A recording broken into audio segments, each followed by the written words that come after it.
The Admiral's question hung in the air like a blade. "What was your call sign, son?" His tone was crisp, official, laced with the faint impatience of a man who had spent decades commanding silence. The old veteran, stooped and worn from time rather than defeat, raised his eyes from the table. His voice, when it came, was quiet, nearly a whisper, but carried the weight of thunder. "Ghost 5. The room froze. Every officer seated around the conference table turned, as though some unseen current had just cut through the air. The Admiral's jaw went slack, his face draining of color until it matched the white of his immaculate uniform. For a long, trembling second, no one breathed. He had heard that name before. Once.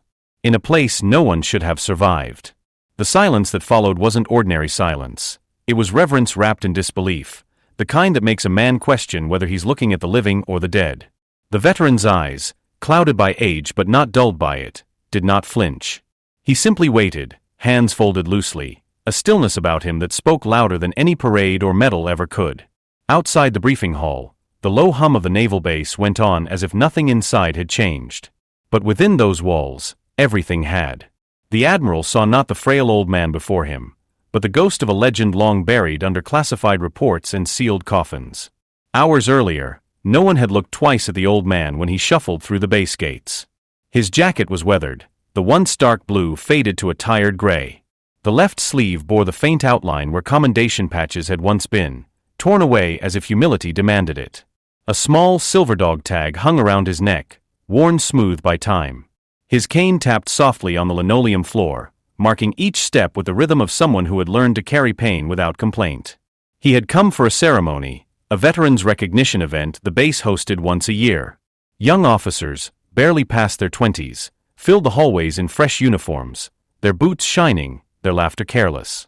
They greeted the older men politely, some with respect, some with a detached courtesy of those who had not yet learned the price of silence.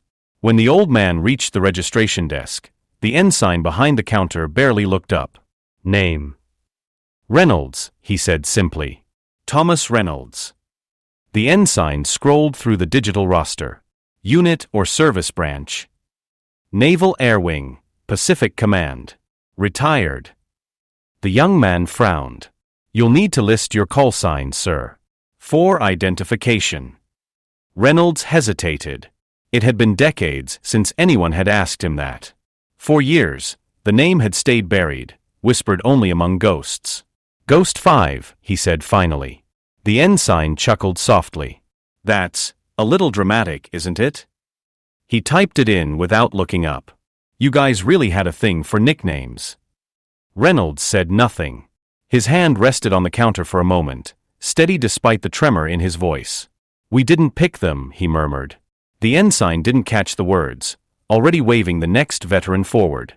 Inside the ceremony hall, banners hung from the ceiling, emblems of ships, squadrons, and divisions past and present. A brass band played quietly, and speeches echoed through the sound system, filled with phrases like sacrifice, duty, and honor. Words that meant less when spoken than when lived. Reynolds took a seat near the back, his cane resting between his knees.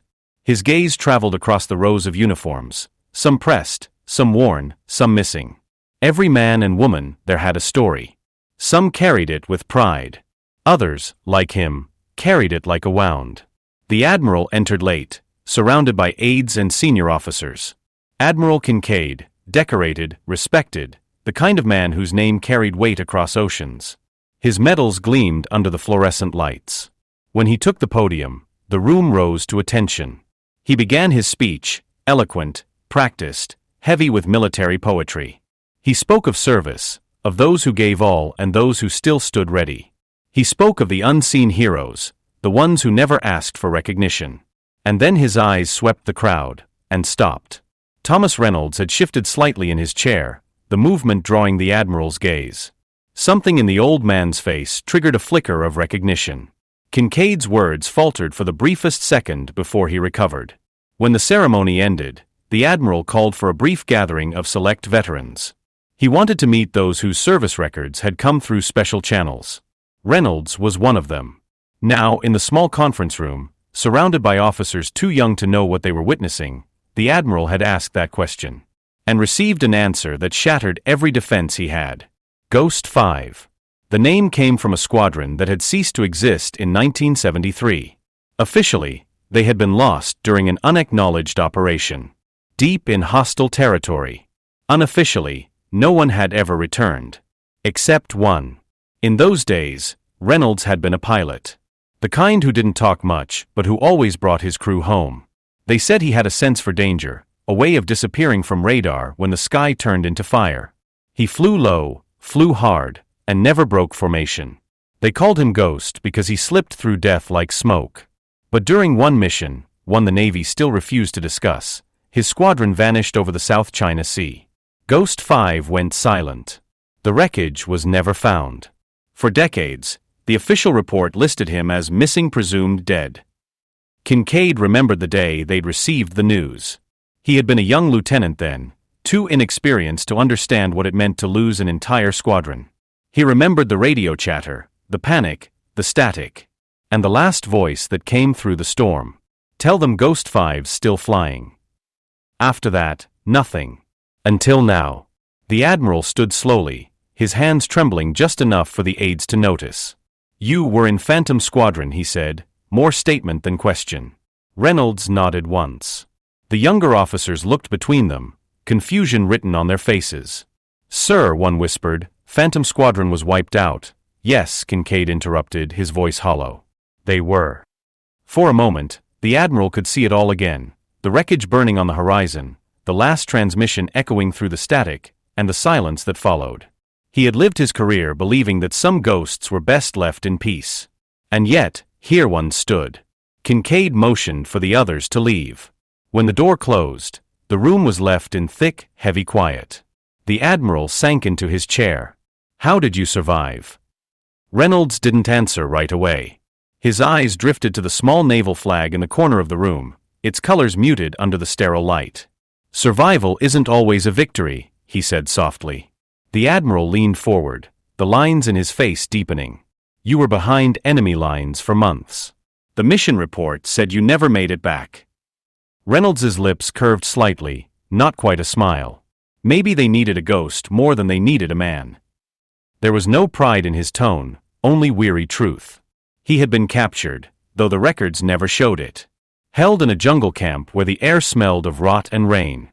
Days turned into weeks, weeks into months. He had escaped once, twice, nearly died 3 times. The scars beneath his shirt told the story better than his words ever could. When rescue finally came, he was unrecognizable, a shadow of the man who had flown into the storm. They classified the mission, buried the report, and sent him home under a new name. Ghost 5 was erased. The Admiral swallowed hard, struggling to reconcile the man before him with the legend he had become. Why come back now? Reynolds's gaze dropped to the folder on the table, one marked Personnel Review. He had received a letter, calling him to the base to verify historical service records for archiving. But he knew what it was. They were rewriting history again. Removing names, simplifying truths. I came, he said, because some stories don't belong in drawers. The Admiral sat back, the weight of guilt pressing against his chest.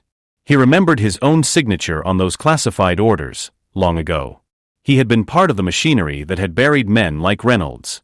The door opened quietly, and the young ensign from the registration desk entered, carrying a document. Sir, I have the old files. He froze when he saw the look on the Admiral's face. Kincaid gestured him forward. Read the call sign. The ensign looked down. Ghost 5. Status: missing in action. Deceased, presumed. Reynolds's eyes met the ensign's. There was no accusation there, only a calm acceptance. That's what they told my wife, too. The young man looked stricken. I didn't know, none of you did, Reynolds said. That's why I'm here. The Admiral rose from his chair, the color returning slowly to his face as realization dawned. He walked to the window, looking out at the runway where new pilots trained, jets cutting through the clouds like blades of light.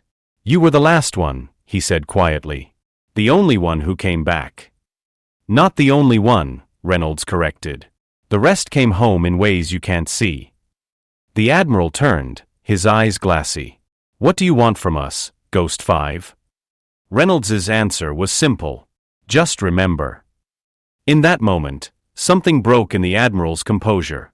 The years of medals, ceremonies, and speeches, all of it seemed hollow against the simple dignity of the man before him. He straightened his uniform, then did something none of the officers watching would ever forget. He saluted. Not the crisp, routine gesture of protocol, but slow, deliberate, trembling with sincerity. The room went utterly silent as the old veteran returned the salute, his hand steady despite the years. When news spread through the base that Admiral Kincaid had personally saluted a retired veteran called Ghost 5, men and women began to ask questions. They searched the archives, pulled up the sealed reports, and uncovered the mission long forgotten. Within days, Ghost Squadron became a legend once more, not a myth, not a footnote, but a story told with reverence. At the next dawn ceremony, as the flag was raised over the base, Admiral Kincaid stood beside Reynolds. Neither spoke. They didn't need to. When the anthem played, the Admiral turned slightly and said quietly enough for only Reynolds to hear, "You carried them all, didn't you?" Reynolds nodded once. A man doesn't leave his team behind, even when they're gone. "Ghost 5, the Admiral whispered, almost to himself. "They said you vanished." "I did," Reynolds replied. "And sometimes, to keep the truth alive, you have to disappear." The Admiral's throat tightened. Around them, the young officers stood in formation, eyes forward, unaware of the full weight of the moment. They still walk among us, unseen but never gone.